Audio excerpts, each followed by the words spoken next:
The first transfer of this video is Delap to Chelsea for £30 million. The 22-year-old striker obviously played for Ipswich, and he played a key part for them this season, making them somewhat competitive. Obviously, they did get relegated at 19th place. However, he still recorded 12 goals and 2 assists in 37 matches, which is obviously very good for a player of his age. And considering the quality of players around him, I think he definitely should have been rewarded.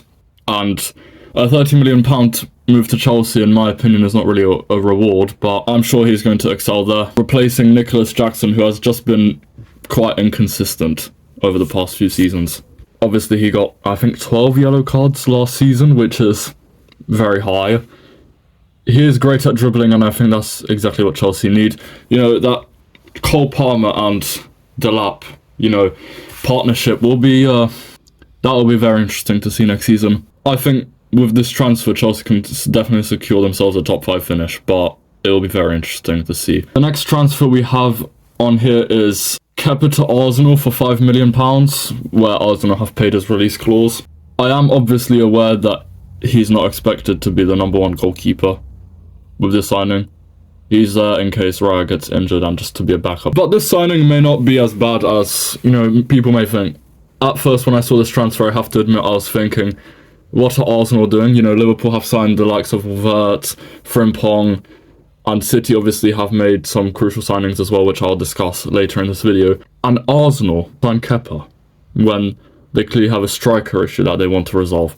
However, in all fairness, he played 31 matches for Bournemouth last season and only conceding 39 goals in those 31 matches. So yes, conceding over a goal a game, but not too bad. And now we will swiftly move on to the Manchester City transfer of Rayan Aït-Nouri, the 24-year-old left back, to Manchester City for an agreed deal of £36.3 million.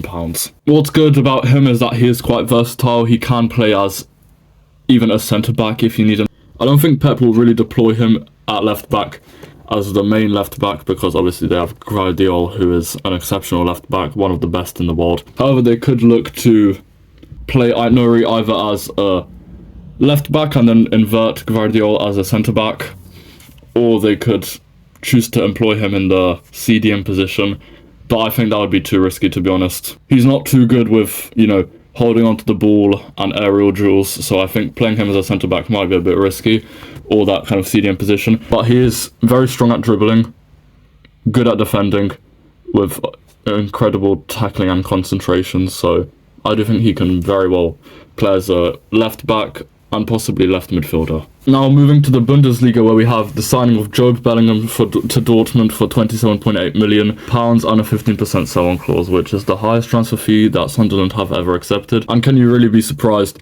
Obviously, Dortmund developed Jude Bellingham and signed him off to Real Madrid 2 seasons ago. And, obviously he's been an exceptional player. And I think, they want to do the same with Jobe Bellingham. Jobe was one of the big stars of Sunderland last season and a key part of why they have gotten this promotion. I think Sunderland have kind of shot themselves in the foot a little bit by selling him, especially for only £27.8 million. I would have definitely tried to get at least 45 million for him. I think Jobe Bellingham will do well and will either, there's obviously been talks, he'll either join his brother at Real Madrid or join Barcelona. That would be very interesting. But if Bellingham can be, half the player that his brother was, Dortmund are looking at least an 8 out of 10 transfer.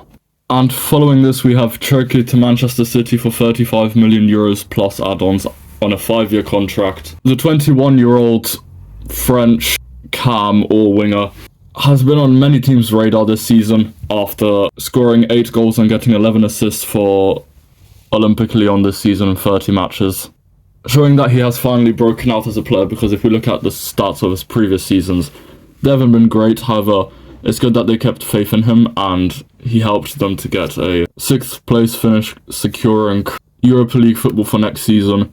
I mean, I think they can still, get quite far in the competition. Obviously, this season they did get far until they lost to Manchester United in a very thrilling game. I don't think Cherki will disappoint at all. I think he'll struggle a bit adjusting to the Premier League. I mean, obviously, that can be expected, but I think in 2 or 3 seasons, he'll easily be able to rival Oscar Bob. Now on to the next transfer, where we have 26-year-old Kelleher moving from Liverpool to Brentford for £18 million.